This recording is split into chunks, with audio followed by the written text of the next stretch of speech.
유럽과 아시아 사이 제국과 전쟁, 그리고 침묵의 재건을 경험해온 산악 지역에 아르메니아가 자리 잡고 있습니다. 면적은 작지만 문화적 층위가 촘촘한 이 나라는 단순히 지도만으로 정의되지 않습니다. 아르메니아의 정체성은 건축 양식이 변화하는 방식, 이름을 붙일 필요 없이 보존되는 고대 관습, 그리고 공식적인 기록에는 기록되지 않는, 보이지 않는 관계를 통해 유지되는 방식에서 드러납니다. 풍경이 그 자체의 규칙을 강요할 때 이야기는 더 이상 꾸며질 필요가 없습니다. 아르메니아는 연대나 박물관의 이야기로 요약될 수 없습니다. 아르메니아는 남아있는 것, 의도치 않게 변화하는 것을 기반으로 건설되었습니다. 아름다운 풍경은 그곳에 거주하는 고난을 얼마나 보상해 줄까요?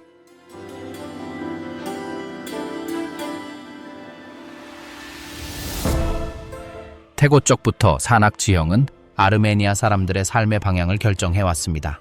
흑해, 카스피해, 그리고 남부 고원으로 둘러싸인 이 지역은 수백 평방킬로미터에 걸쳐 광활한 고원을 형성합니다. 고대 문헌에서는 이 광활한 지역을 아르메니아의 산맥 또는 간단히 아라라트 땅이라고 불렀습니다. 그 중심에는 가장 상징적인 봉우리인 5,000m가 넘는 아라라트 산이 여전히 솟아 있습니다. 아락스 강이 흘러내리고 전설에 따르면 이 산은 대홍수 종식과 관련이 있습니다. 아라라트 산은 현재 아르메니아의 정치적 국경 밖에 있지만 그 이미지는 상징, 이야기, 그리고 집단 기억을 지배합니다. 화산 활동으로 인해 형성된 이 험준한 환경은 초기 문명 이래 정착지의 역학을 형성해 왔습니다. 비옥한 계곡과 깊은 협곡이 번갈아 나타나고 방목지에는 거의 접근하기 어려운 경사지가 산재해 있습니다. 이러한 공간에는 방어시설, 사원, 경작지, 그리고 수력 발전 시스템이 생겨났으며 오늘날까지도 정밀함으로 그 가치를 인정받고 있습니다. 평균 고도 1,500m가 넘는 아르메니아 고원은 여러 문화의 발전 중심지 역할을 했으며 그중 일부는 건축 및 장례 유적을 지금도 간직하고 있습니다. 조직적인 인류의 흔적은 우리 시대보다 수천 년 전으로 거슬러 올라갑니다. 기원전 9세기에서 6세기 사이에 우라르투 왕국이 통합되었고 수도는 반호수 옆 투슈파에 있었습니다. 요새 책에 서형 문자로 쓰인 언어, 그리고 관가의 수로는 고도로 발전된 조직력을 보여줍니다. 우라르투는 주변 환경에 적응하여 강력한 방어 및 농업 요소를 갖춘 산악 문명으로 여겨집니다. 시간이 흐르면서 후대 왕국들은 페르시아, 헬레니즘, 그리고 지역적 요소를 통합하여 다양한 지배해서 살아남은 혼합 문화를 유지했습니다. 중세 아르메니아 연대기에는 이 먼 과거가 생생하게 보존되어 있습니다. 국가사학의 선구자 중 한 명으로 여겨지는 모브세스 코레나시는 당시 왕조와 고대 영웅들을 연결하는 계보, 건국 이야기, 그리고 계보학적 연결고리를 편찬했습니다. 아르메니아 왕국은 기원전 1세기 티그란 대왕치해에서 지중해에서 카스피해까지 영토를 확장했던 것처럼 영토의 전성기를 맞았습니다. 그러나 이웃 제국들 사이에서 여러 차례 분할되기도 했습니다. 로마, 페르시아, 아랍, 투르크, 러시아는 수세기 동안 국경을 그으며 영토를 확장했습니다. 이 시기 동안 수도원은 지식과 종교 생활의 수호자로서 중심적인 역할을 했습니다. 험준한 지형 속에 자리 잡고 의도적으로 또는 필요에 의해 고립된 수도원들은 사본의 보관소, 학문의 중심지, 그리고 예술과 전례 전통이 보존되는 공간으로서 기능했습니다. 게가르트, 하그파트, 사나힌, 타테보와 같은 유적지들은 지진과 전쟁을 견뎌냈을 뿐만 아니라 영적인 것과 실체적인 것, 일상적인 것과 신성한 것을 결합하는 세계관을 굳건히 다져왔습니다. 바위를 깎아 만든 교회, 조각된 하치카르, 그리고 서사적인 부조는 비잔틴이나 페르시아 양식과 얽히면서도 뚜렷한 특징을 유지하는 독특한 미학을 보여줍니다. 이러한 시각적 연속성 덕분에 아르메니아인들은 외세의 지배를 받던 시대에도 풍경, 언어, 그리고 의식에 대한 소속감을 유지할 수 있었습니다. 5세기의 메스로프 마슈토츠가 독자적인 문자를 찬간한 아르메니아어는 외부의 동화 속에서도 문화적 삶을 지탱하는 또 다른 기둥이었습니다. 이러한 연속성에 가장 큰 충격을 준 사건 중 하나는 20세기 초의 대량 학살이었습니다. 강제 추방, 조직적인 학살, 그리고 공동체 전체의 해체는 회복하기 어려운 균열을 만들어냈습니다. 100만 명이 넘는 사람들이 고향에서 추방되거나 제거되었습니다. 집단적 트라우마는 여러 세대에 걸쳐 이어졌고 영토, 기억, 그리고 정체성과의 관계를 변화시켰습니다. 파괴되거나 폐허가 된 집, 묘지, 그리고 교회들은 폭력으로 지워진 존재감을 조용히 상기시켜 주었습니다. 대규모 분산 이후 아르메니아 디아스포라는 베이루트, 파리, 로스앤젤레스, 모스크바와 같은 도시에 거점을 둔 글로벌 네트워크로 자리 잡았습니다. 이러한 거점들을 중심으로 공통의 정체성을 유지하기 위한 문화, 교육, 그리고 정치적 활동들이 조직되었습니다. 그러나 이러한 정체성은 외국의 환경에 적응해야 할 필요성에 직면했고 역사적 아르메니아의 현실과 항상 연결되지는 못했습니다. 1991년 아르메니아의 독립은 이러한 분산된 공간과 국가 영토 사이의 연결을 다시 열었지만 긴장은 사라지지 않았습니다.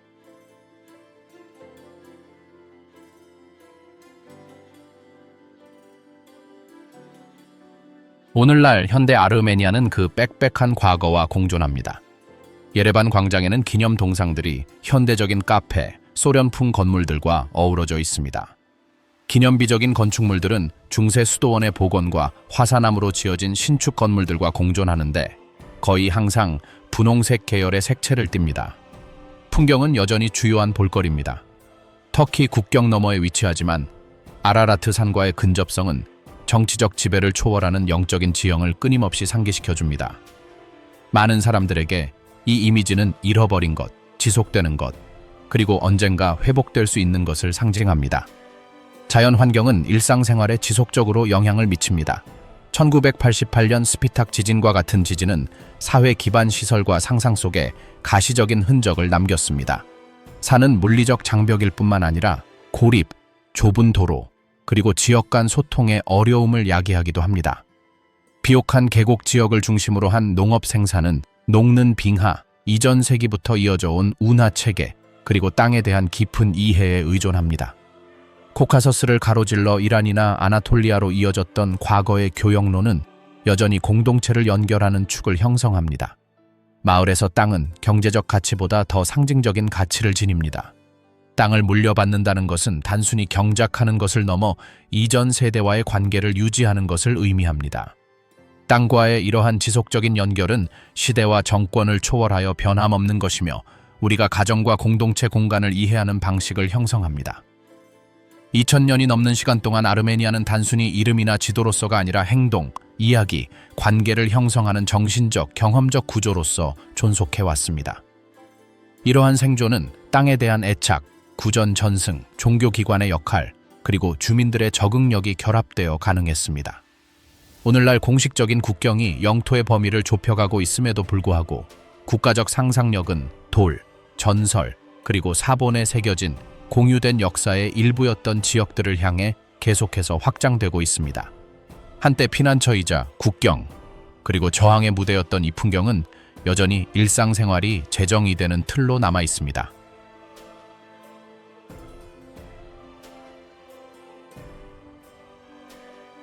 과거는 산과 수도원, 그리고 돌에 새겨진 이름들의 흔적을 남겼지만 아르메니아의 현재 삶은 여전히 다른 시대의 리듬을 간직한 도시의 거리와 시골길 사이에서 펼쳐집니다. 수도인 예레반은 인구의 상당 부분을 차지하며 행정, 문화, 경제의 중심지 역할을 합니다. 이른 아침부터 거리는 시장, 학생, 직장인, 노점상, 그리고 항상 같은 광장에 같은 벤치에 앉아있는 노인들로 북적입니다. 이 도시는 최근 역사의 가시적인 층위 위에서 성장해왔으며 소련 시대의 건축물과 분홍색 외관의 새로운 건물들이 공존합니다. 이 건물들은 거의 항상 현지 응회암으로 지어졌습니다. 도시계획은 중앙 집권적인 논리를 반영합니다. 넓은 도로, 열린 광장, 그리고 대규모 모임을 위해 설계된 공간들이죠. 그러나 이러한 직선들 사이에서 오래된 동네들은 다른 현실을 드러냅니다. 작은 단층 주택, 울타리로 둘러싸인 안뜰, 정원을 둘러싼 담벼락은 지난 수십 년 동안 급하게 지어진 직사각형 아파트 단지와 공존합니다. 이 동네의 공동체 생활은 전통적인 이웃 관계의 특징을 유지하며 매일 활발한 교류가 이루어집니다. 누군가는 갓 구운 빵을 나눠 먹고, 누군가는 도구를 빌려주고, 여름밤에는 건물 입구에서 밤늦게까지 이야기를 나눕니다. 도심에서 멀리 떨어진 계곡과 언덕에 흩어져 있는 마을들은 또 다른 풍경을 선사합니다. 어떤 집들은 골판지 양철 지붕과 금이 간 나무 문, 그리고 겨울에 요리, 난방, 빨래, 건조에 사용되는 난로 하나를 여전히 간직하고 있습니다. 마을은 대개 교회나 광장을 중심으로 형성되지만 많은 경우 그 공간은 공동 오븐이나 폐쇄된 버스 정류장으로 사용됩니다. 가축, 닭, 포도나무, 밀가루 포대가 있는 창고는 이러한 경제에 눈에 띄는 부분입니다. 두꺼운 벽과 창문이 거의 없는 집들은 방문객을 맞이하기 위한 것이라기보다는 추위를 견디도록 설계되었습니다. 두 환경 사이의 시간은 다르게 흐릅니다. 예레반에서는 서두르는 것이 여행의 전부이고 휴대전화 사용은 끊이지 않으며 아이들은 현대적인 시설을 갖춘 공립학교에 다닙니다. 시골 지역에서는 농사일 수탉 울음소리, 트랙터 소리에 따라 시간이 정해집니다. 수학기나 폭설로 마을 출입이 차단되어 학교 일정이 중단되는 경우도 있습니다. 학교는 어머니들이 아이들을 기다리며 담소를 나누는 만남의 장소이자 교사들이 수업 외에도 중요한 역할을 하는 곳이기도 합니다. 언어는 일상생활에서 중요한 부분을 차지합니다. 서부 및 동부 아르메니아어는 계곡마다 다른 지역 방언과 얽혀 있습니다. 경제적 어려움에도 불구하고 아르메니아 문자는 자부심을 가지고 가르쳐지며 교과서에는 종종 기능적인 텍스트와 함께 고전시의 발췌문이 포함되어 있습니다. 학생들이 그린 벽화에는 시골 풍경, 역사적 인물 또는 축제 장면이 묘사되어 있습니다. 일부 공식적인 상황과 모스크바와의 관계가 여전히 남아있는 가정에서는 러시아어 사용이 지속되지만 젊은이들 사이에서는 외출, 여행 또는 소통을 위한 도구로서 영어가 점차 자리를 잡고 있습니다. 젊은 세대는 주변 환경을 다소 모호하게 인식합니다. 도시에서는 인터넷, 위성 TV, 소셜미디어가 문화적 기준의 변화를 가져왔습니다. 많은 젊은이들이 지역 환경에 대한 거부감 때문이 아니라 일자리의 한계를 분명히 인지하고 있기 때문에 이민을 원합니다. 마을에서는 러시아나 유럽으로 떠나는 것이 거의 불가피한 전환으로 여겨지는데 특히 토지를 상속받지 못하거나 목축을 계속하고 싶지 않은 사람들에게 더욱 그렇습니다. 그럼에도 불구하고 마을에 남는 사람들은 빵집, 농기계 수리, 통조림 식품 판매, 꿀 생산 등 소규모 가족 사업을 중심으로 삶을 꾸려가는 경향이 있습니다. 국내 이주 또한 영향을 미쳤습니다. 최근 수십 년 동안 일부 마을에서는 주민의 절반 가까이가 사라졌습니다. 예레반 외곽에는 새로운 정착지와 함께 빈집, 경작되지 않은 들판, 폐쇄된 학교가 나타납니다. 완전히 도시적이지도 완전히 시골적이지도 않은 이 중간 지역은 미완성 시멘트 블록, 임시 텃밭, 발정이, 주차장 사이에 자리 잡은 닭장 등 기이한 요소들이 뒤섞여 있습니다. 새로 이주한 가족들은 도시의 논리에 적응하면서도 마을에서 가져온 일상을 유지하려고 애씁니다.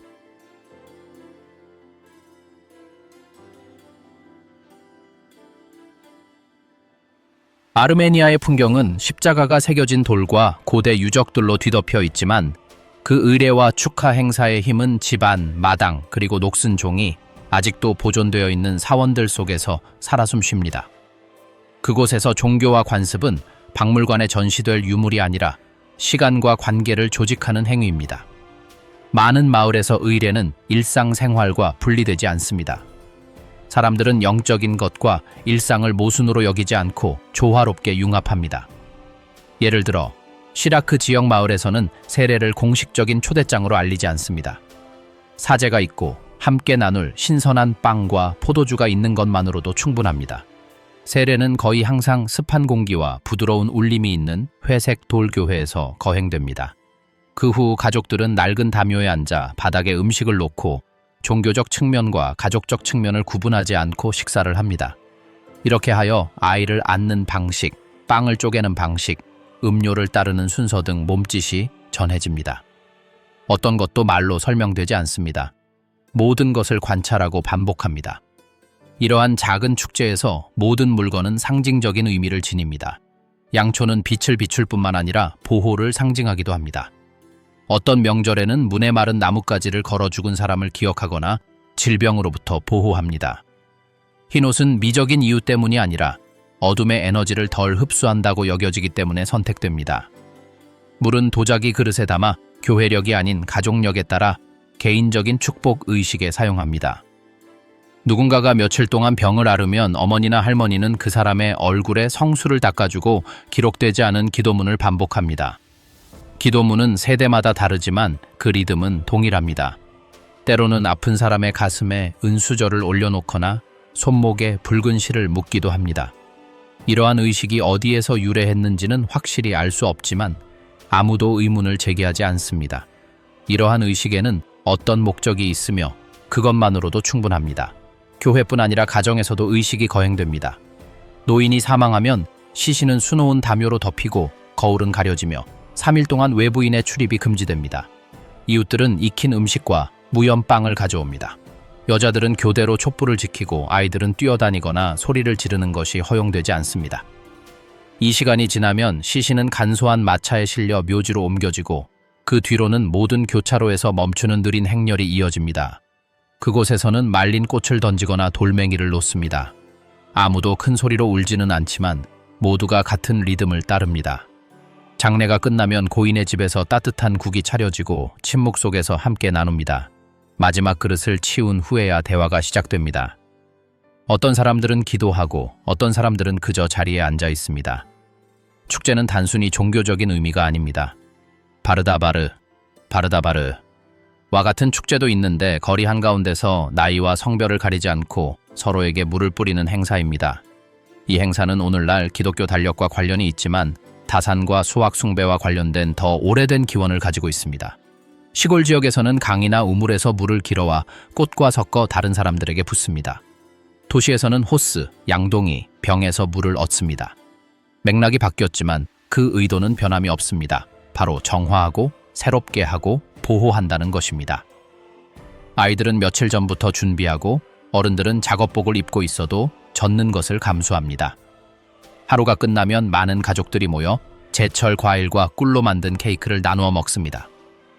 또 다른 기대되는 축제는 부활절인데 아르메니아에서는 더욱 친밀한 분위기를 자아냅니다. 새벽이 오기 전에 많은 사람들이 친척의 무덤을 찾아 묘비를 닦고 빵과 색칠한 달걀을 놓고 촛불을 켜둡니다. 마치 살아있는 사람과 대화하듯 무덤 옆에 앉아 있습니다. 어떤 사람들은 악기를 들고 부드러운 노래를 부르기도 합니다. 이는 슬픈 행사가 아니라 오히려 다른 종류의 화합입니다. 부활절 달걀은 양파 껍질로 물들이고 기름을 발라 윤기를 냅니다. 빵은 향신료를 넣고 반죽한 후 굽기 전에 상징을 표시합니다. 이 모든 일은 카메라나 연설 없이 집에서 진행되지만 설명이 필요 없이 누구나 이해할 수 있는 명확한 논리로 진행됩니다.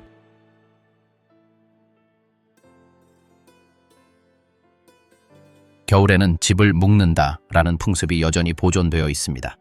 이 의식에서 여성들은 창문을 어두운 천으로 덮고 밀을 진흙통에 담아두고 밝은 불을 켜지 않습니다. 이렇게 하면 가족 구성원을 질병과 사고로부터 보호할 수 있다고 합니다. 하지밤에는 일부 가족들은 마당에 작은 불을 피우고 살구나무나 산사나무 가지를 그 위에 놓습니다. 이 연기는 건강을 증진하고 불운을 막아준다고 믿어집니다. 어린 소녀들은 언니들의 도움을 받아 불을 뛰어넘고 남자들은 개입하지 않고 근처에 머물러 있습니다. 전통 결혼식에는 또한 강력한 의례적 요소가 남아 있습니다. 여러 지역에서는 신랑 신부가 예식 며칠 전부터 서로 얼굴을 마주보지 않습니다. 신랑 가족은 신부 집에 정확한 양의 빵, 소금, 과일을 가져와야 합니다. 그곳에서 나이든 여성이 준비물을 확인하고 모든 것이 제대로 되어 있으면 준비를 시작합니다. 예식 동안 하객들은 손목에 화려한 스카프를 메고 보호를 상징하는 자수 1000조각을 나눠줍니다. 와인은 공용잔에 제공되며 혼자 건배하는 것은 허용되지 않습니다. 누군가 소원을 빌려면 먼저 다른 사람의 어깨를 짚어야 합니다. 노래는 작가가 없으며 집단 기억의 일부입니다. 가장 외딴 지역에는 종교적 관습과 신체적 행위를 결합한 치유의식이 남아 있습니다. 일부 남부 마을에서는 아이가 끊임없는 악몽에 시달리면 새벽 전에 강가로 데려갑니다. 친척이 동쪽을 향해 3번 반복하며 찬물로 발을 씻겨줍니다. 그런 다음 붉은 천으로 감싼 작은 돌멩이를 강물에 던집니다. 아이가 악몽을 더 이상 꾸지 않으면 감사의 표시로 천을 마른 나무에 걸어둡니다. 이러한 장면은 책이나 뉴스 기사에는 나오지 않지만 마치 비밀 달력의 일부처럼 매년 반복됩니다. 근대의 영향에도 불구하고 많은 젊은이들이 이러한 행위의 논리를 거부하지 않고 참여합니다. 대학에서는 일부 학생들이 책 속에 부적을 숨겨 가지고 다니거나 특정 날에는 아무 말도 하지 않고 금식합니다. 해외로 이주한 가족들도 이러한 관습 중 일부를 유지하고 있습니다. 마르세유나 로스앤젤레스의 아파트에서도 특정 날에는 촛불을 켜고 정해진 규칙에 따라 음식을 차리고 모사로 조상들의 사진을 매단다. 이러한 의식들은 관심을 끌기 위한 것이 아니다. 관광객을 위한 민속이나 시간 속에 갇힌 행위가 아니다. 산자와 죽은 자, 과거와 현재, 설명 가능한 것과 몸짓으로만 전달할 수 있는 것 사이의 연결고리를 유지하는 방식이다.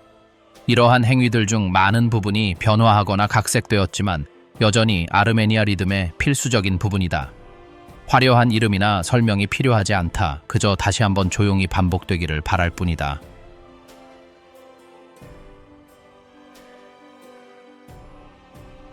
도시, 언어, 그리고 축제에 대한 이야기가 지나간 후 그 주변부에 남은 것들은 또 다른 리듬을 만들어냅니다.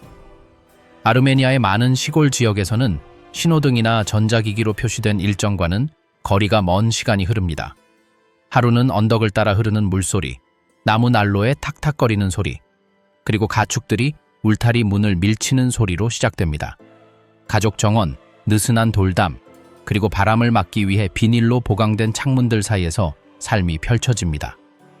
이 마을들에서 이동은 단순한 물리적 거리 이상의 의미를 지닙니다. 지붕은 중고 타이어로 고정되고 벽은 버려진 건물에서 건져 올린 판자로 보강됩니다. 농사는 날씨와 우연에 좌우되지만 가정의 안정은 남은 사람들에게 달려 있습니다. 많은 여성들이 이전에는 무관하다고 여겨졌던 일들을 떠맡았습니다. 농기계 운전, 공동체 회의 참석, 물 관리 등입니다. 공동의 결정을 통해 그들의 목소리는 그 자체로 무게감을 갖게 되며 결단력과 실질적인 지식으로 농촌 공간의 연속성을 유지해 나갑니다. 아이들은 동물들, 여러 세대에 걸쳐 전해지는 이야기들, 그리고 즉석에서 만든 도구들 사이에서 배웁니다. 식물, 길, 그리고 환경을 파괴하지 않고 자원을 활용하는 방법에 대해서도 배웁니다. 멀리 떨어져 있고 서비스도 제한적인 학교는 많은 아이들이 열악한 환경에서 먼 거리를 걸어야 하는 일상적인 과제입니다. 겨울이 찾아오면 마을 사람들은 자기 자신들 속으로 움츠러듭니다. 폭설로 길이 막히고 장작을 보관하는 것부터 기본적인 식량을 비축하는 것까지 모든 세부 사항을 계획해야 합니다. 이웃들이 은밀하게 서로 방문하는 밀폐된 부엌에는 열기가 집중되고 손수 만든 물건들을 주고받는 것이 공식적인 공급 체계를 대체합니다. 일상은 짧아지지만 그 흐름은 멈추지 않습니다. 땅과의 연결은 서류나 계약에 의존하지 않습니다. 그것은 몸짓과 학습의 연속입니다. 각각의 구획은 어떤 서면 지침 없이 전수된 기술로 경작됩니다. 새들의 날갯짓, 공기의 습도, 손가락 사이로 느껴지는 땅의 무게를 관찰하여 결정을 내립니다. 지식은 말이 아닌 실천으로 축적됩니다. 집은 주어진 환경에 맞춰 변화합니다. 화사나무로 지어진 집도 있고 어도비 벽돌로 지어진 집도 있으며 다른 프로젝트에서 남은 자투리 자재로 증축한 집도 많습니다. 각 가족은 자신이 찾거나 교환할 수 있는 재료를 바탕으로 집을 개조합니다. 수리는 창의력을 발휘하여 이루어지며 각각의 개조는 필요와 해결책에 대한 이야기를 담고 있습니다. 이런 곳에서는 서로의 도구를 수리하고 음식을 나눠 먹고 무조건적인 도움을 제공하는 등 함께 일하면서 유대감이 형성됩니다. 집은 이러한 일상적인 행동을 통해 지어지고 유지됩니다. 정체성은 서류나 직함이 아니라 이웃이 경험하는 무게에 달려 있습니다. 겨울은 최소한의 자원과 끊임없는 적응을 요구하지만 이러한 공동체를 지탱하는 것은 기후나 기술이 아니라 조용히 순환하는 공유된 지식입니다. 멀리서 보면 잊혀진 것처럼 보일 수도 있습니다. 하지만 가까이 다가가 보면 모든 것이 외부에서 강요된 것이 아니라 그 자체의 리듬에서 비롯된 질서를 따른다는 것을 알 수 있습니다. 아르메니아는 고대의 돌이나 현대적인 광장처럼 단 하나의 이미지로 정의될 수 없습니다. 그것은 여전히 숨쉬는 폐허, 설명이 필요 없는 의례, 불평 없이 재건하는 법을 배운 사람들 사이에서 펼쳐지는 다중적 현실입니다.